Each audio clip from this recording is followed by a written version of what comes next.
একসাথে দাফন করিয়ে দিলাম, কিন্তু একটা ব্যাপার তো আমার মাথা থেকে কিছুতেই যাচ্ছেই না। কি ব্যাপার?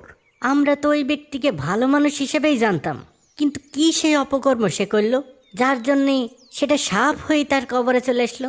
এটা তো নিশ্চিত যে এটা কোনো ছোটোখাটো অপকর্ম না, না হলে দুনিয়াতেই এমন ভয়ানক শাস্তি কেন আসলো? এই ব্যাপারটা আমাদের তার স্ত্রীকে জানানো উচিত না?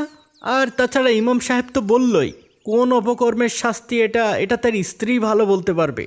চলো আমরা তার স্ত্রীর কাছে গিয়ে এ ব্যাপারটা জানতে চাই। আমার স্ত্রী এ ব্যাপারে সাহায্য করতে পারবে। সে আমাদের হয়ে ওই মৃত ব্যক্তির স্ত্রীকে সব ব্যাপার জানাতে পারবে, আর ওনার বলা কথাও আমাকে জানাবে, যা আমিও সবাইকে জানাতে পারবো। চলো আলী ভাই, আমরা এখনই যাই, চলো চলো। কি এমন অপকর্ম হতে পারে যেটা সাপ হয়ে তার কবরে বসেছিল? এটা তো আল্লাহই সবচেয়ে ভালো জানেন। আপনার অনুভূতিটা বুঝতে পারছি ভাবি। একজন মৃত ব্যক্তির দোষ বের করা বা সেই দোষ সবাইকে বলা কোনো ভালো কাজ নয়, কিন্তু আজকের এই ঘটনাটাও খুব স্বাভাবিক কোনো ঘটনা না।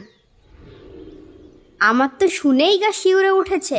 যদি এমন কোনো কিছু আপনার জানা থাকে যেটা জানালে সবাই সাবধান হতে পারবে, নিজেদের এমন অপকর্ম থেকে বাঁচিয়ে রাখতে পারবে, তবে আমাদের বলেন, আমরাও অন্যদের সাবধান করতে পারবো।